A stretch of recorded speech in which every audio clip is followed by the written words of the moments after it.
Travailler, mon pote. C'est pas seulement pour aujourd'hui, c'est pour l'avenir. Fais le boulot maintenant.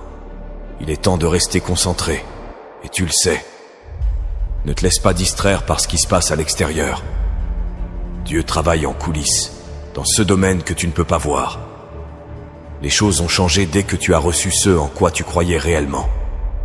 Les bonnes opportunités, les bonnes rencontres, la guérison, l'abondance. Tout commence à s'aligner en ta faveur. On parle de l'injustice, de la difficulté, du fait que personne ne comprend. Et devine quoi? Tout ça c'est vrai. Ce n'est pas équitable. La plupart des gens ne comprennent pas, et ils ne comprendront jamais. Alors pourquoi en parler? Profite de cette occasion pour reconnaître que le chaos dans ta vie te façonne et t'améliore, parce que tu choisis de persévérer quand tout le monde abandonne. Qu'est-ce qu'un homme? La personnalité d'une personne, ses façons d'agir, ses pensées, ses actes, tout ça dépend de son cœur. Car qu'est-ce qu'un homme?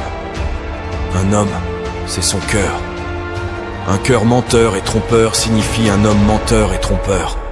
Un cœur mort signifie un homme mort. Peu importe la célébrité, la richesse ou la renommée, s'il n'a pas un grand cœur, il ne peut pas être grand. Mais si le cœur est grand, l'homme reste grand en toutes circonstances, qu'il soit riche ou pauvre, grand ou petit. C'est le cœur qui fait la grandeur. Enseigner aux gens comment trouver ce généreux moment présent et se détendre réellement dans l'inconnu, se dissocier de leur corps, de leur environnement et du temps, le futur prévisible et le passé familier, ça les pousse, pour une raison quelconque, à se ressaisir. À mes yeux, cela revient à retirer toute ton attention de cette réalité tridimensionnelle. Et c'est là que la porte vers la création et le moment mystique commence vraiment à s'ouvrir pour les gens. C'est facile d'utiliser ton enfance comme une béquille au lieu de la voir comme un outil. Beaucoup de divorces se produisent. Et les gens disent que leur famille est dysfonctionnelle, utilisant ça comme une excuse. Mais ce n'est pas une excuse valable, parce que la famille de tout le monde est d'une manière ou d'une autre dysfonctionnelle. Élimine chaque béquille, débarrasse-toi de toutes celles-ci, et dis-toi que c'est à toi de jouer. Que vas-tu faire maintenant que tu as lâché tous ces fardeaux? Blâmer les autres est juste un moyen facile de s'en sortir. Dieu dépose des rêves dans ton cœur que tu ne peux pas accomplir seul. Tu n'as peut-être pas l'expérience, l'argent ou les connexions, mais Dieu les a. Tu es à une étape près de voir tes rêves se réaliser. On n'a pas le contrôle. Beaucoup d'entre nous n'ont pas le contrôle.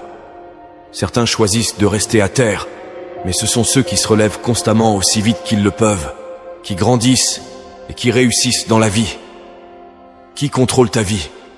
Qui prend les décisions dans ta vie chaque jour? Qu'est-ce qui tire les ficelles dans ta vie?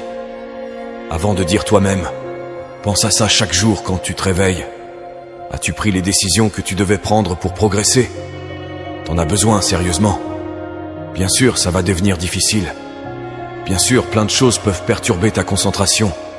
Mais tu dois tenir bon, mon ami. C'est un autre niveau aujourd'hui. Si tu peux le voir dans ton cœur et que tu as le courage de le dire, ça arrivera. Souvent, les gens croient en certaines choses, mais les gardent pour eux.